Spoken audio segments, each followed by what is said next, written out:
Today's episode is sponsored by vehiclescore.co.uk, the best site to visit if you want to make a more informed decision when buying a used car.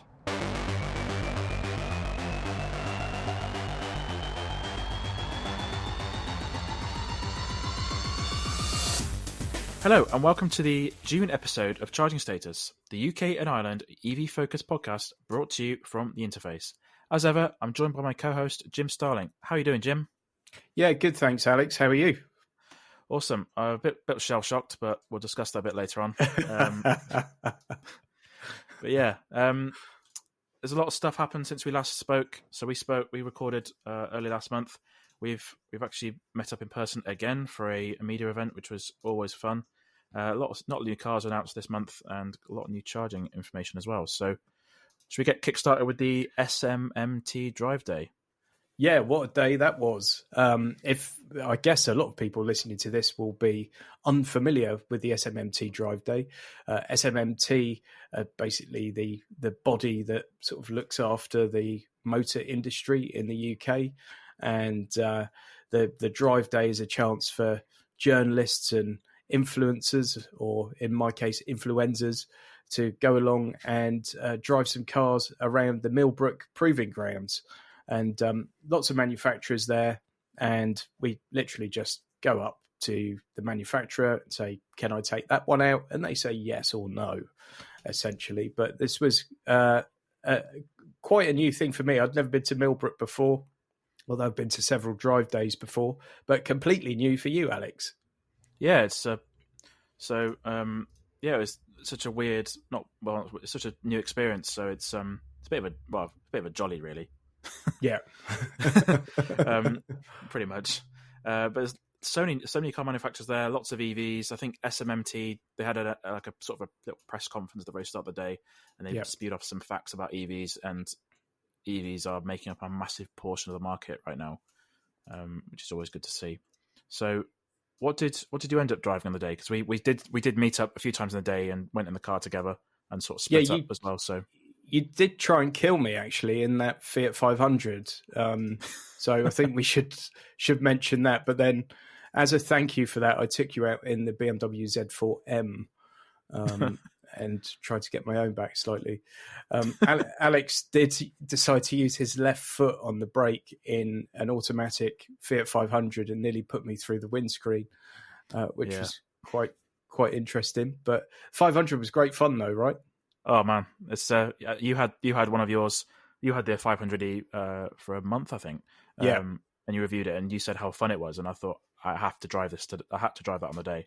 Really Really fun little car. I was very surprised. Yeah, massively underrated, I think. And lots of people like me, I remember the day that 500 turned up on the drive and I sort of thought, well, it's a car. And sort of fell in love with it, really fell in love with it. So, yeah, lots of grins. I drove lots of petrol-powered cars on the day because, obviously, I've driven most of the EVs that are available in the UK. However, I did drive the Renault Megane E-Tech for the first time, and I drove the ID.Buzz commercial.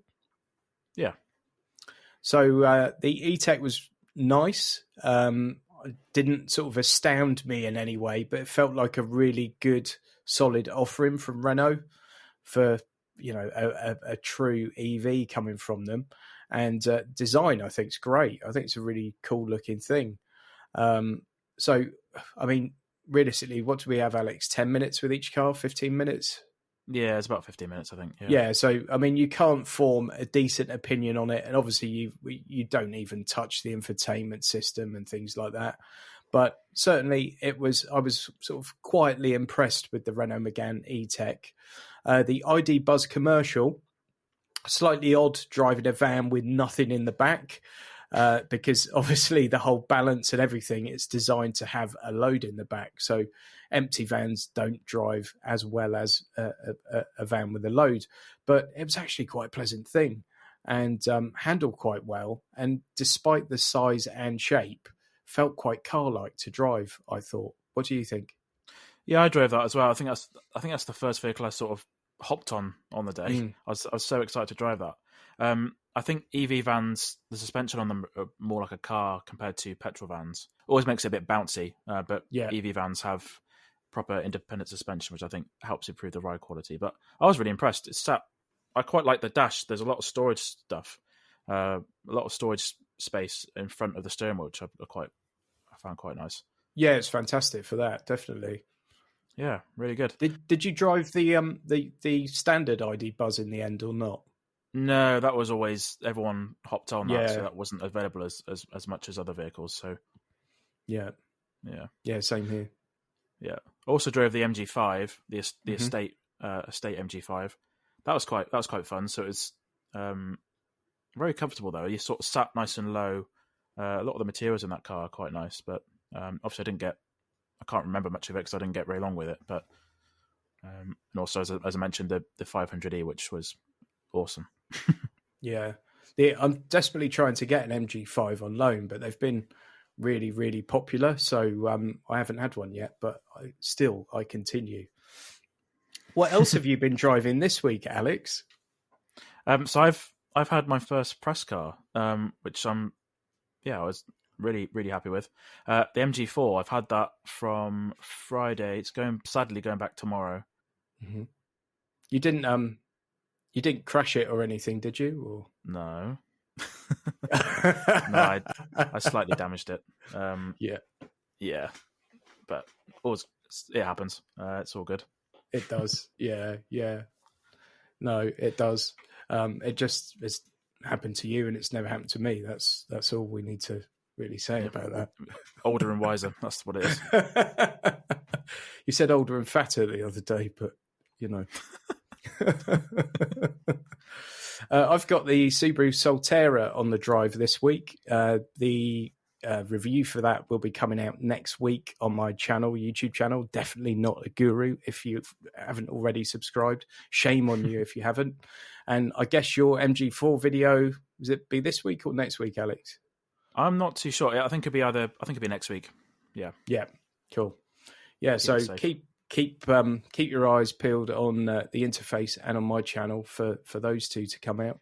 But Solterra obviously is a shared platform with the Toyota BZ4X, and it's an interesting thing. It's an interesting price point, definitely. At £53,000, it's got some very, very stiff competition. So watch that video and find out a bit more about my thoughts. I don't think it'd be that much money, but yeah, I'd be interested to watch your video. And Alex, like MG4, if you had to give us an elevator pitch, did it meet your expectations, exceed your expectations, or perhaps fall a little bit short? If I'm honest, it fell a little bit short of my expectations. I said in the review that it's won so many awards and it was hyped, but there's a few things on it which aren't quite as good as I thought they'd be. But I think if you overlook those, especially with some lease deals, I've noticed you can get MG4 for about £110 a month on Lease Loco. I've seen. So 110. It might not have been Lease Loco, but I've seen somewhere for £110 a month. Yeah. Yeah. Right. With lease deals, that's all right. I'm going to educate the audience here. There are lots of sites that advertise lease deals that don't exist, and they do that just to gather your customer information. None of them would ever admit to doing it. But if you call, I don't know if you remember you won't, but some of the people listening may have tried to book a holiday using CFAX back when God was a boy. And you'd call these places and the holiday would have gone, the deal would have gone. But we've got this one we can offer you. And it's that kind of approach. The good thing with Lease Loco is everything's vetted, and companies that are on there have kind of a 3 strikes approach. So everything on there should be available. Obviously, the website's not entirely dynamic and does have to update at points during the day. So it will occasionally happen, but you won't see any of those silly price deals that you'll see on some leasing websites that are a nonsense. Overall, pretty good car. Just a few shortcomings, which is to be expected for a cheaper electric vehicle in the market. So, yeah, definitely. Right. So moving on to the EV news for this month. Back in late May, Tesla had a a US shareholder meeting. So on that call, Elon Musk confirmed that Tesla is working on 2 new products. One of them is likely to be a Model 3 refresh. So that car has been on sale for 3 or 4 years now, and there's rumor that car is going to have a facelift, with a new design. But the most interesting point was a hatchback. So obviously the barrier to entry with a Tesla at the moment is the price. Tesla are obviously looking into becoming a sort of a high volume EV manufacturer, and the best way to do that is a more affordable car. So do you think this would be a good move for Tesla? Or Yeah, I think it could be an absolute game changer for EVs, really. If you look at probably the most significant EV that's ever been delivered to market to date would have been the Model S, because it was the first one to really offer a usable range and, not be a really small car, and take people out of their 3 Series and their 5 Series and their A6 and what have you. And obviously the Model 3 then came along and brought EVs to more like the masses. And I think the Model 2 could be the sort of next step of that process. Elon's talked a lot over the years about price for this idea, and possibly a car for under 20 grand. And obviously the world's changed a lot in that time, and whether that £20,000 number is realistic remains to be seen. But I think if Tesla came out with something with a good range, good performance, we know all the tech's there, if they could do that sub 25, I mean, that would be an absolute game changer, I think. And it would be enough to probably drag a few more people over to EV. Yeah. The speculation that it could have a price of around £20,000 and a range of 250 miles, which that is a good sweet spot for an EV. Yeah, definitely. Yeah, definitely. Yeah, the other thing is when we might actually see it, because obviously Tesla is already struggling to keep up with demand of its existing models. Although, there are some changes coming to that lineup, which we'll talk about in a sec. They don't tend to do anything quickly. So I wonder if we're realistically going to see this before about 2025. Yeah, they've got a few cars that are delayed. So the Cybertruck has been delayed by a lot. So is the Semi's being delivered to customers, but at quite a slow rate. And then the Roadster, which was announced 8 years ago, I think. It still hasn't come to anyone, even though they've put down massive deposits. So, by the way, that Model 3 refresh, they're saying they might maybe take in some styling cues from the Roadster, which will be great if so, because to me, the biggest issue with the Model 3 is it doesn't look fantastic, and the Roadster does look fantastic. I will admit the Model 3 sort of grown on me over the past few years. I've seen them on the road, but as you do look at it, it doesn't look quite right. Next big story was the all-new Ford Tourneo Courier. So Ford's commercial vehicles, they do a passenger variant of them. And then the new Courier was released a few months ago. It was announced a few months ago, more like. And then they've announced the Tourneo passenger vehicle. And what I found most interesting about the story when I was writing it is that once the Fiesta goes out of production later this year or next year, this will be the entry-level production passenger vehicle that Ford will have, and apparently the prices will be about £20,000, which is probably what the Fiesta was anyway. Yes, I just still can't get my head around the fact that they're pulling the Fiesta away. It's still in this year, it's in the top 10 most popular new cars in the UK, just based on this year's sales alone.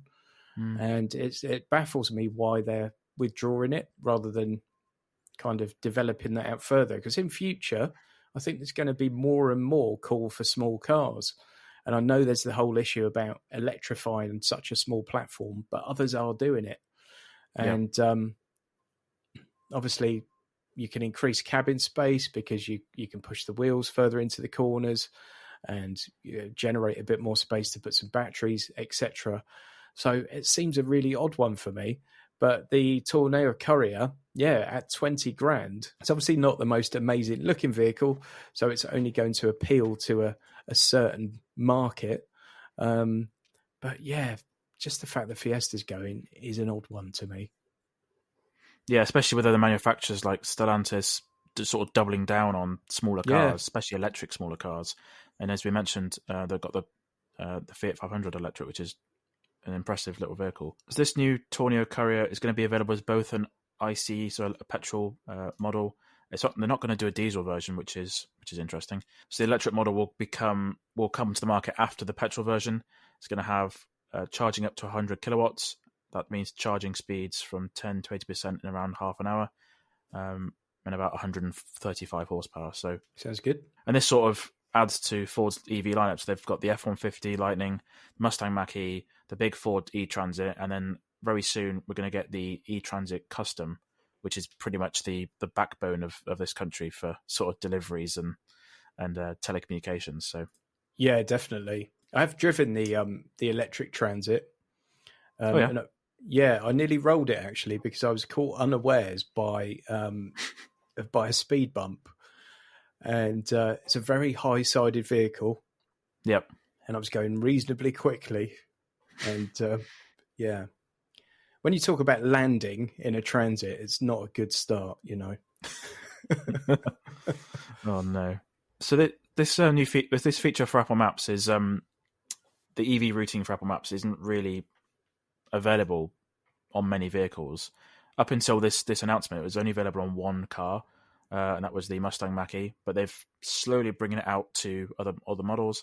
And in May, Porsche announced that they're now going to support this feature. And if you're not aware, this feature basically intelligently tells you where to charge. Basically, yeah.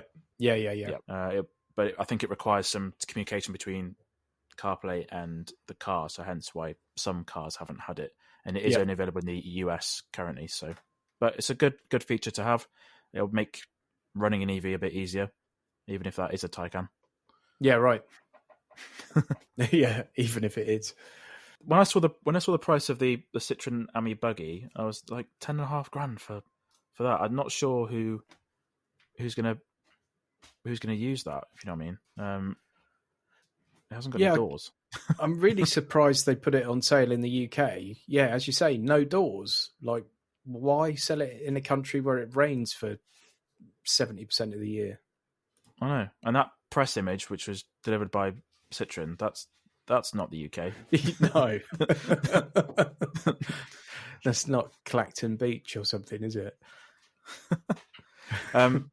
But it is very, very limited edition, so they're only going to make 1,000 of them, and only 40 of those are going to come to the UK. Yeah, and they're only going to sell 3 of those. Yeah. But the Ami was always designed to be sort of an affordable little run around for cities, and for London and other large cities, that's perfect because you don't go above 10 mile an hour. So this is quite expensive, really, but £10,500. With 40, they might literally just be using them for promotional vehicles or just selling them for people that are going to use them for promotional stuff.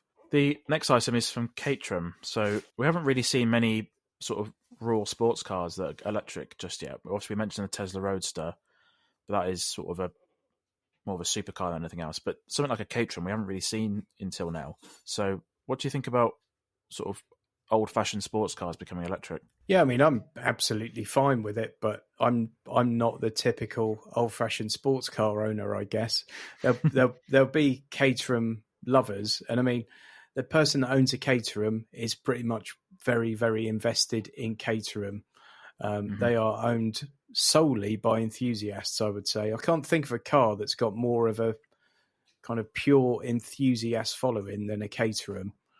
And I guess there'll be some that think, great, fantastic, this is good, this is something new from Caterham, and there'll be others that struggle to hold back their vomit because they're so disgusted by the idea. But personally, yeah, cool. Let's have some electric sports cars. Yeah, it'd be good. At this point, it isn't. Caterham have said this car won't be on sale anytime soon. It's more of a prototype than anything else. Yeah. But what I found most impressive is that so a standard petrol 7485 weighs 626 kilos. This is just 701 kilograms, and it's got fast charging, so up to 150 kilowatts, 320 horsepower. No range figures, obviously, but it's going to make its public debut here in the UK at Goodwood in July. Yeah, I guess the range is going to be really low because it doesn't really need to be anything else, does it? Because you're not going to circumnavigate the globe in a Caterham 7, are you? So it's like your Sunday afternoon, pop out for a couple of hours kind of car, really. So I'd imagine I'd be surprised if it had a range over 100 miles, really. Mm-hmm. Definitely. Also got to think about keeping the cost down as much as they can, and obviously so much of the cost of an EV is that battery. So update to the Q8 or Q8 e-tron model range last month. So Audi have put the SQ8 e-tron SUV on sale in the UK, priced from just under 100 grand. We're seeing a lot of this. A lot of big SUVs are electric, just around about 100k. This one's 97,500. It's pretty potent. 370 kilowatts of power, just under 1,000 newton meters of torque, which is just mind blowing. 270 miles of range, which doesn't sound like loads. And 280 miles of range in the Sportback Coupe model. So it's a lot of money for not much range. Yeah, and I mean that could be said for quite a lot of the Audis that have come out to date. Really, it's a lot of money and not much range, and it feels to me like it's almost a little bit lazy. Others out there are beating those range numbers considerably, and Audi are sort of saying, "Well, you get on with it. We're going to not bother, and we're going to charge more." And it seems like an odd way to take things in the current market. Yeah, there are cheaper cars which can do, which have more range. This is sort of an update to the Q8, so it's got a lot more power than the standard e-tron Q8. That might be the sort of appeal, just the raw acceleration of it, which those figures don't think they've released those figures yet. No, all they've revealed is the range and the power of it. So there's no sort of performance figures just yet. I mean, I talk about the range, but I'm always the person that reminds people of their sort of bladder range, and you really, you drive for a couple of hours, stop somewhere, charge for 10 minutes, get back in the car, and it's got 80 miles more in it or something. Yeah. If you can find a charger that's available and it's not broken. So how much of an issue it really is, I know. Who knows? But it just seems that should be 350 miles of range in a car of that size. Oh yeah, the Q8's huge. And when we're on the subject of charging, this week was the first time I've had an EV for more than a day, so I've had to charge it a few times. I was surprised how quickly it charges. So I was at a Costa. It's a charger that only does about 60, 70 kilowatts, so it wasn't like rapid charging, and it added like 50% of range in half an hour, which I was like, wow, it's surprising. You're just having a coffee. So yeah, when I did that trip to Edinburgh in the Tesla Model Y, sure enough, we were at Tesla Superchargers, but so quick. Like a couple of times you just stopped at a service station to pop in and use the toilet. You come back out and, there's a really significant amount of range has gone into the car in a really short period of time, especially obviously when the battery's quite depleted already. It's just obviously home chargers take a long time, but you're typically charging overnight anyway. So I think as soon as you have an EV and actually live with it for a couple of weeks, you really quickly learn to just graze with your power and completely remove that mindset of full to empty that you have in petrol cars. Yeah, I think some of it's from the mindset of phones. So people always just plug the phone and wait for it to get 100% and then they'll go again. I think it is different with a car, definitely. Yeah, definitely. We talked about the Citroën Ami a few minutes ago, and because Fiat and Citroën are part of the same big happy family that is Stellantis, they've got a rebadged version of the Citroën Ami called the Fiat Topolino. So it sort of looks like an old Fiat. I think that's probably what they're going for. Yeah, definitely. And I see they've replaced it with this one. Instead of going for that weird bar that's on the Ami Buggy, they've replaced it with a rope on this for a door. So, yeah, I've always wanted a rope as a door. It's been a lifelong goal of mine. Again, like I don't know how many of these they would possibly sell in the UK for anything other than marketing purposes, but it is a cool looking little thing. Yeah. So Fiat has said this is designed to encapsulate the coolness of the original Fiat 500, and it won't be going on sale here in the UK. It's just for Italy. Yeah. Okay. We'll let them off. Yeah, and this is the third Citroën Ami based car that group has produced. So in Germany, they've got the Opel Rox E, which is just a rebadged Citroën Ami again. So, oh right, I haven't seen that actually. Looks a lot more aggressive than the Fiat Topolino. Oh yeah, I'm looking at it now. Right. So this is probably the biggest story we've got for this episode. We mentioned Tesla at the top of the show. What happened? What did Tesla do last month? So Tesla announced that they are no longer going to make the Model X or the Model S as right-hand drive. Therefore, lots of Tesla customers have cancelled their orders. What are your thoughts on this, Alex? Yeah, I think we talked about last episode about driving on the wrong side, but I was surprised and not surprised that many people have cancelled their orders. I think this is mainly for the Model S Plaid that was revealed a couple of years ago, and people have had pre-orders for those 2 or 3 years. And this is why people have been cancelling. Tesla have tried to sort of sweeten the deal to keep people wanting their car. They've offered 3 years free of supercharging to go with it, but that probably hasn't done enough to win people over. Many customers have opted to seek alternatives from Mercedes and Porsche. So those two companies have got the EQS and the Taycan, which are probably the most comparable vehicles to Model S. Yeah, I mean, if you've ordered a right-hand drive car and it turns up and the steering wheel's on the wrong side, it is a tough one. I know the free supercharging is a nice gesture, but a nicer gesture would have been to give people the cars they ordered. At least if they'd have fulfilled the existing orders. But I guess the reality of it is they'd have to retool and everything for, relatively few orders. But yeah, Tesla don't mind disappointing their customers on occasion, do they? No, not really.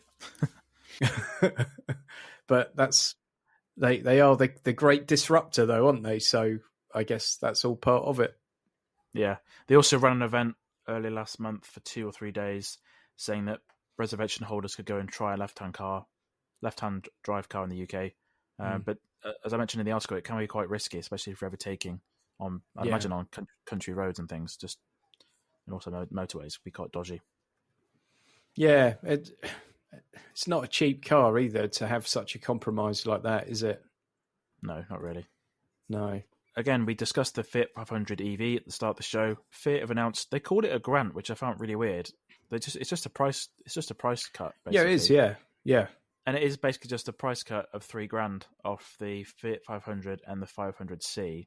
But they've called it the Fiat E-grant. So, and this is to combat the lack of the plug-in car grant that the UK government stupidly removed in June. Yeah, and they've also then said that we're doing this and the government needs to give us a grant again. Well, you could also look at this and say, well, you could buy a 500e for £32,000, which you could get the absolute top spec MG4 for $32,000, and there's a lot of other £32,000 for a Fiat 500e is an insane amount of money for a small car. And I think they're doing a bit of finger poking, but what it should actually be is we need to charge a more sensible price for our cars because we're not selling enough of them at the current extortionate price. Yeah, it's difficult to understand unless a car company would come out and say, this is how much the car battery costs us. Like, just broke it down for each car. That'd be quite interesting to see and also make more sense. But yeah, they did write an open letter to the UK government saying that the plug-in car grant helped kickstart the UK electric car revolution, but the cost of living crisis and rising costs of electric vehicles means some individuals are not able to make that switch. Just for context, the plug-in car grant was announced back in 2011, and at that time it was £5,000, and just before it was got rid of in June last year, it was only at £1,500. Yeah, it's an odd one, though, because it's like saying the taxpayer can no longer afford to buy our vehicles. So could we have some taxpayers' money to make it cheaper for them?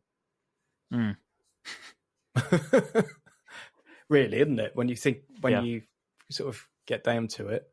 Yeah, pretty much. Yeah, but I think it'd be good if if the EV switch is purely for environmental reasons and everything else, for the government to ring fence some extra duty or some of the duty they charge on fossil fuels, and use that for EV grants going forward. That would be a sensible thing to do. But of course, governments don't always make sensible decisions. And one of the claims that Fiat made in their open letter was that EV sales have plateaued, even though the SMMT has said that EV sales have gone up by 25.5% from 2022 to 2023. Yeah. A little bit of twisting going on there, but... Yeah, odd one. Charging Status is proudly recorded using Squadcast. Squadcast provides an easy and robust way to record video and audio podcasts. Use our referral link to help support this as well as future episodes. Charging Status is also proud to be hosted with Castos. Castos provides an easy way to host podcasts and distribute them to all the top platforms, including YouTube. Use our referral link to help support this as well as future episodes. The next story is the ID.Buzz long wheelbase, and this is going to be the sort of catalyst for the next generation of California, so the camper van. So this was announced a few days ago now in California itself, ironically. This is sort of just a bigger ID.Buzz, but it's got some extra bits and pieces that the smaller car doesn't have. I mean, it's got huge capacity. I think if you have it in 5-seat mode, I'm sure it's like 1,250 litres of boot space. And if you remove the seats altogether, it's like 2,500 litres. So it's a full-on van, isn't it? The thing that I thought was a bit disappointing is, although they're offering an option with a larger battery, you've still only got a fairly average range really coming from it. And again, there's all that real estate, and you think, should that not be over 350? Because if ever, should it not be over 300 miles of range? Because if ever there's a touring vehicle, it's that one. Yeah. So this longer wheelbase ID.Buzz also has a new panoramic glass sunroof, and apparently they've used some sort of crystals in the material that's very similar to a Rolls Royce from 20 years ago.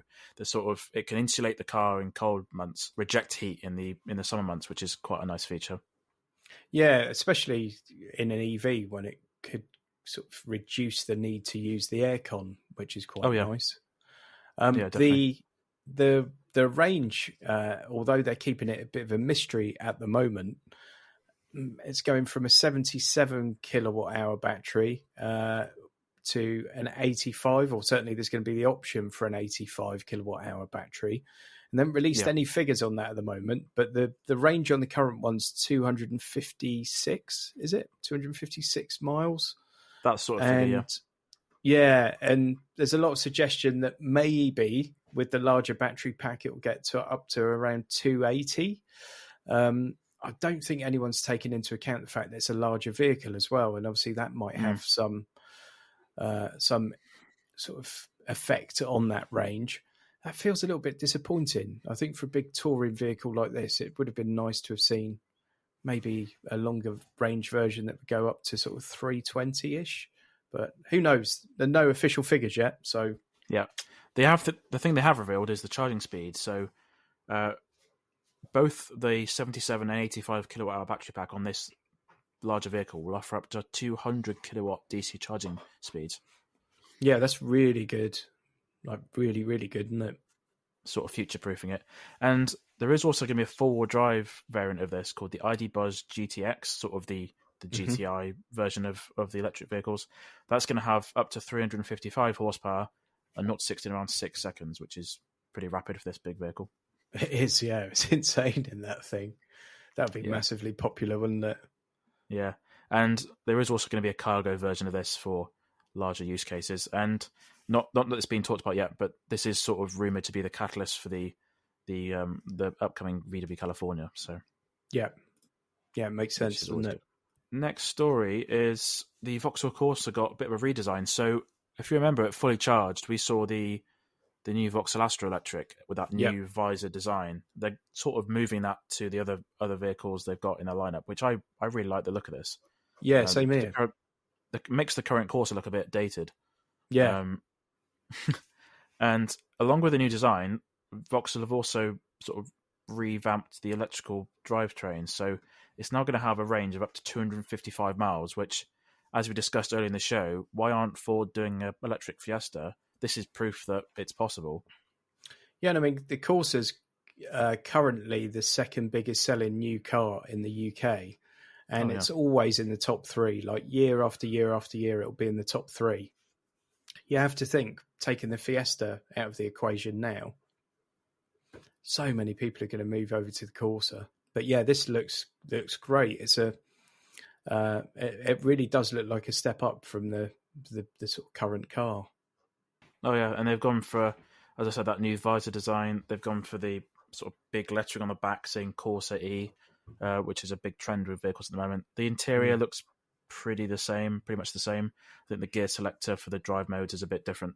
But I really like the look of that. That's going to be a big seller when it comes out. And if the EV version has that much range, which that's going to be a no-brainer for a lot of people. Yeah, absolutely. And again, it's got the same rapid charging, so 100 kilowatt rapid charging, which is all you need really for that model, and about 7 kilowatts on a home charger. By the way, speaking of charging, something interesting with the Subaru Solterra I've got outside now is that it can do, I think it's 150 kilowatt charging at fast charger, and obviously 7 kilowatt on your home box. But if you're lucky enough to have a 3-phase home charger, it will still only do 7 kilowatts. I think that's to do with the AC on board charger, isn't it? In that case, yeah. But it seems like a bit of a misstep, given that so many new cars are.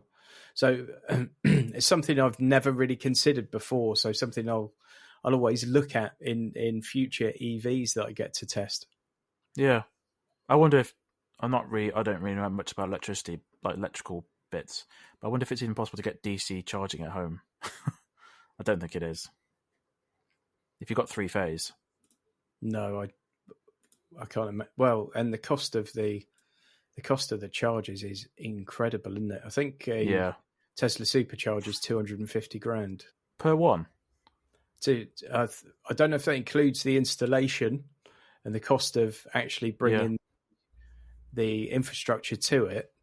But yeah, that's what I've been told. I know that fast chargers cost insane amounts of money. Wow, that's incredible. Yeah, cars. I think there are some cars which have really good onboard chargers for AC charging. So it's a good thing to look at when you're reviewing them. Sorry, massive tangent there, but I love a tangent. No, that was it. That was the tangent.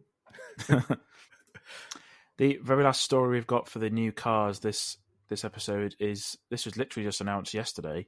This is the Volvo EX30, which I'm still a little bit sort of puzzled with the branding of Volvo and Polestar. I'm not entirely sure why they're splitting the two out when the cars look pretty similar and they're owned by the same company. But but obviously some good decisions behind it. But this is their new entry level SUV that's electric. And this looks incredibly impressive when you look at the numbers involved and the price point and everything else.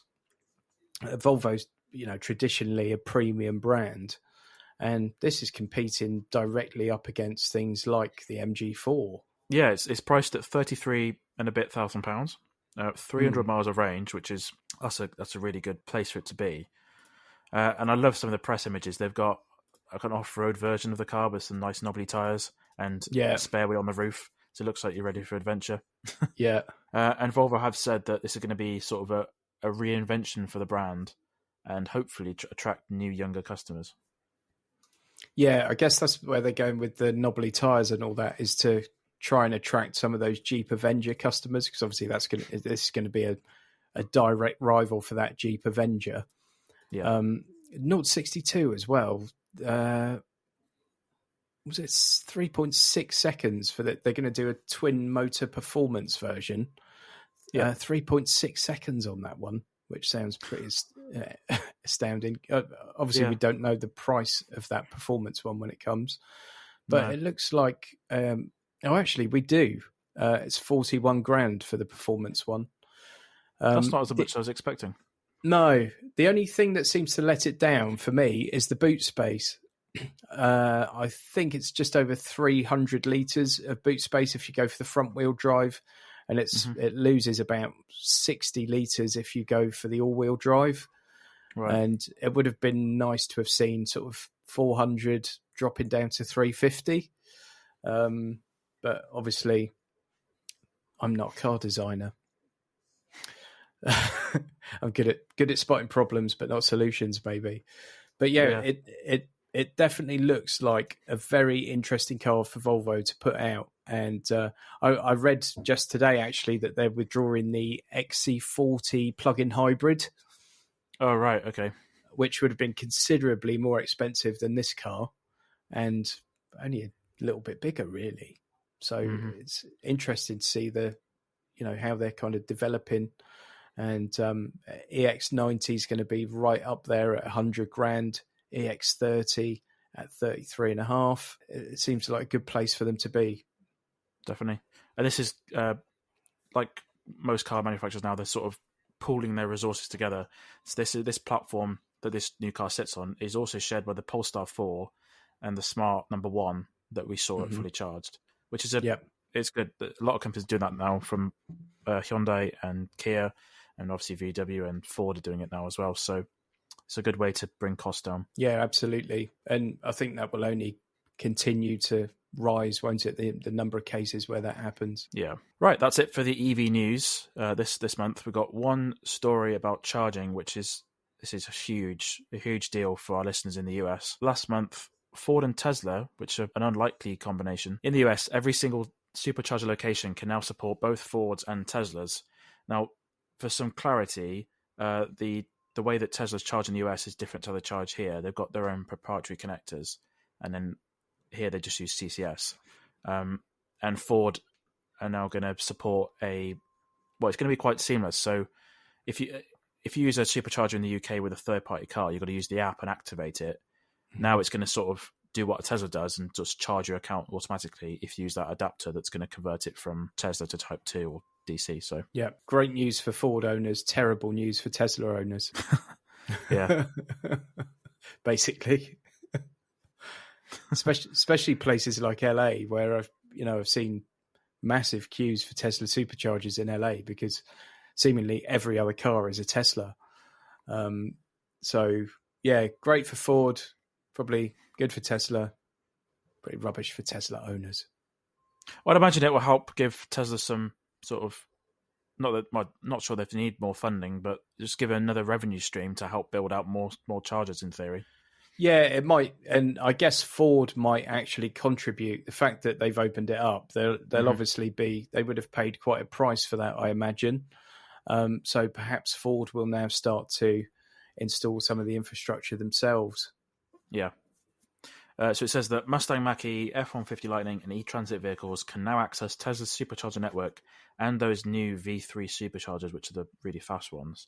And there's a custom software integration between Ford's apps on the infotainment screen and the Tesla network, so it's all seamless in theory. And that means now that private commuters, and also because the vans can do it, the delivery and tradespeople, so should make business a bit faster. Yeah, good. Right, you've got some plugging to do. I have EVs. Yeah, plug in. Pardon the pun. So next week, I will be heading down to Folkestone, and I'm going to be joined by another YouTuber, a chap called Tom Shorrock. Tom is known for his channel. It's called Total Car Reviews. He does a lot of classic mini restoration. He's an incredibly skilled sort of mechanic, welder. He knows his way around a spanner, does Tom. He's not so familiar with EVs. So the good people at Hyundai have given us an Ioniq 6 for the week, but we don't need it for a week. We need it for just one day. So Tuesday morning, we will be on a very early Le Shuttle, as it's known now, the Eurotunnel, over to France, and we are going to do France, Belgium, Holland, and Germany in one day, and we're going to do it on one charge. That's ambitious. Other people have said stupid, but Now, whether what one charge is the one that's already in the car or whether it happens en route is yet to be decided. So we might use a bit of artistic license in there. Realistically, we're doing 350 miles, so we're not going to be able to do that in the original charge. But the point is, I don't want to let the battery get down really low and then stick it on charge for an hour somewhere.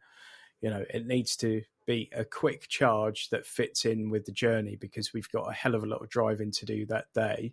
Mm-hmm. And we also want to stop at several points along the way. We're going to stop at Dunkirk, in Bruges, we're going to stop in Eindhoven, and then we're finishing in Duisburg.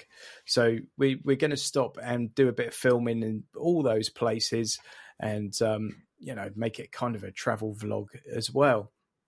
So we don't really want to have to then go somewhere, stop for a while, use a fast charger at a service station or something. We want it to be as convenient as possible because we've got a lot to do within a single day.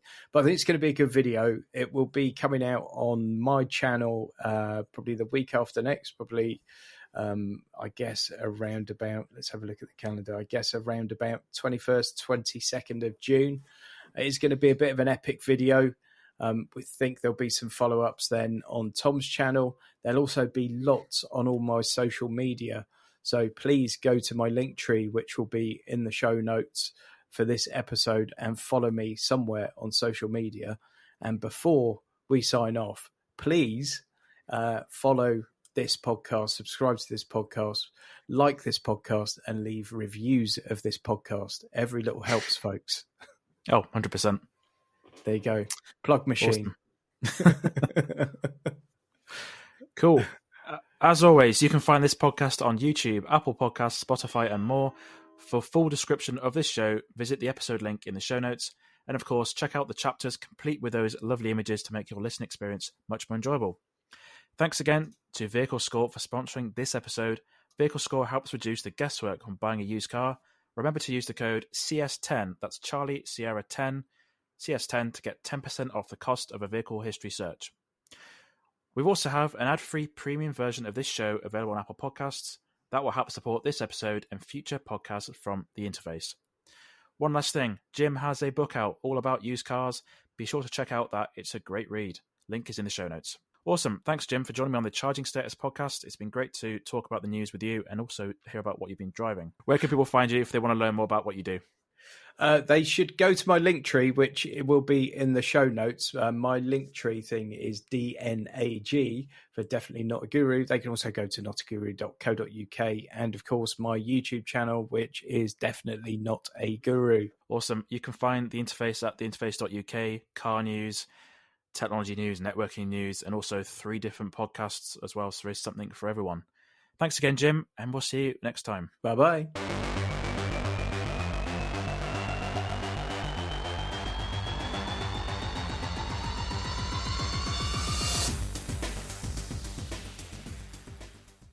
Today's episode is sponsored by vehiclescore.co.uk, the best site to visit if you want to make a more informed decision when buying a used car.